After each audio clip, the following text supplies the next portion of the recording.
Assalamu alaikum. Hello, dear students. Welcome to my online class. I hope you all are hale and hearty. In my last class, I talked about Dylan Mohalingam and Alexandra Alex Scott and told you that in my next class, I would finish the lesson discussing about Ryan Relac, Katie Stagliano, and Anne Frank.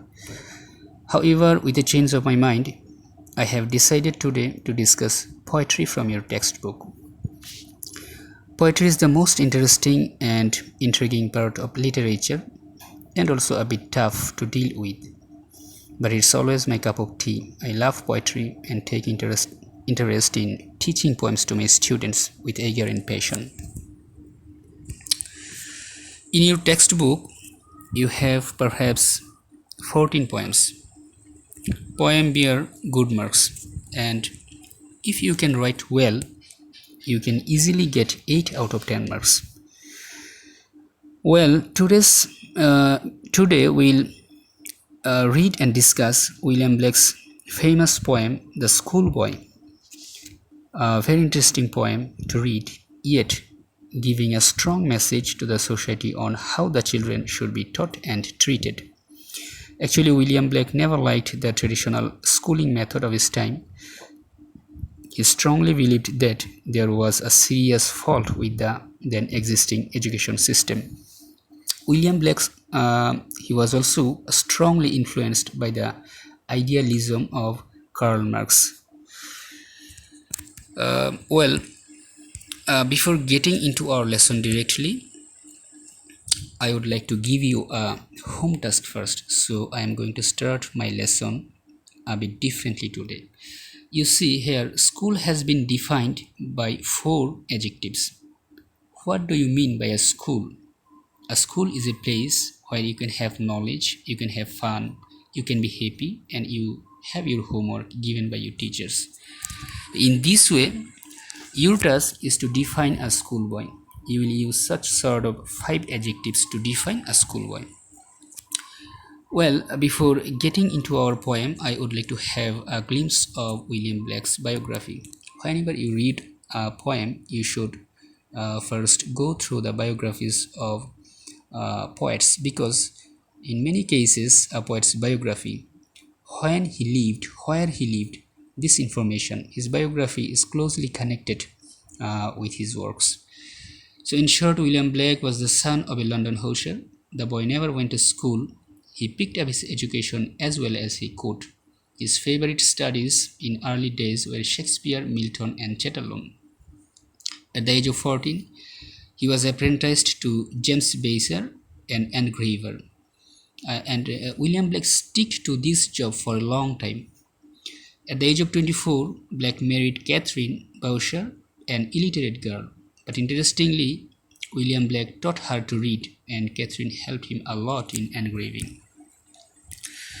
William Blake lived a life of seclusion and poverty.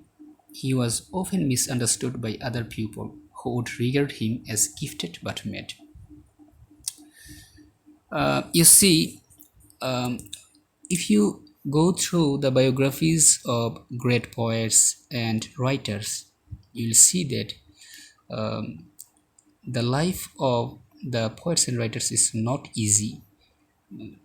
The common trait, a very common phenomenon of their life is the suffering. They suffer from hunger, they suffer from destituteness, they suffer from economic crisis. In short, they suffer from every sort of difficulties in their life. Poets and writers, they have to lead a stormy life on this earth, and William Blake was not exception to this. Blake's last years found him chiefly concerned with painting and engraving. So this is a new information to you, that William Blake was a poet as well as a painter.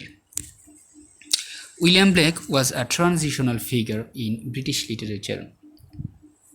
He was an iconoclastic figure.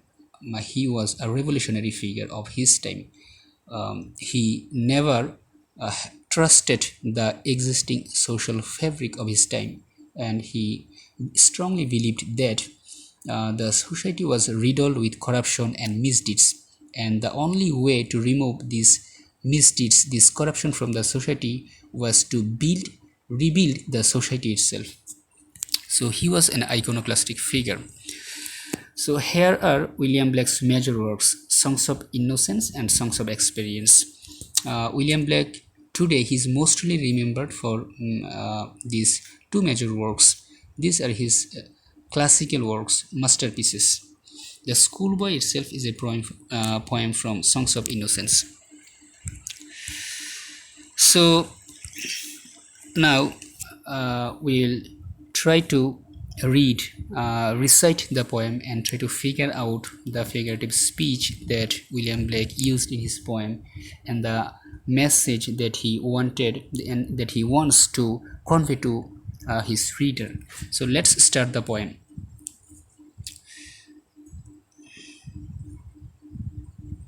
I love to rise in a summer morn when the birds sing on every tree, the distant huntsman winds his horn, and the skylark sings with me. Oh, what sweet company!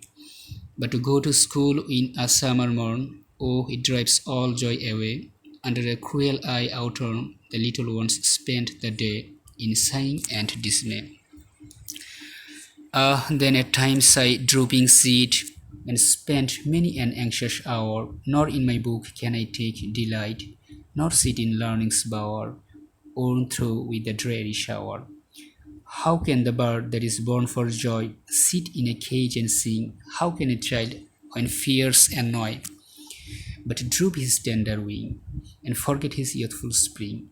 O father and mother, if birds are nipped and blossoms blown away, and if the tender plants are stripped of their joy in the springing day by sorrow and care's dismay, how shall the summer arise in joy, or the summer fruits appear? Or how shall we gather what griefs destroy, or bless the mellowing year, when the blasts of winter appear? So this is a very lovely poem. And I would like to request all my students, please take your textbook and try to recite the poem again and again. You find out the difficult words, you try to figure out the meaning of the difficult words from your dictionary. You can also Google these words from your internet, and you try to have your idea of the poem, and you can share your ideas, what message you have got from your reading of the poem with your friends, and this will help a lot to understand this poem. So before I go, I would like to know, what have you learned today? Is there anything you want to be discussed more in my next class? Do you have any questions, any queries?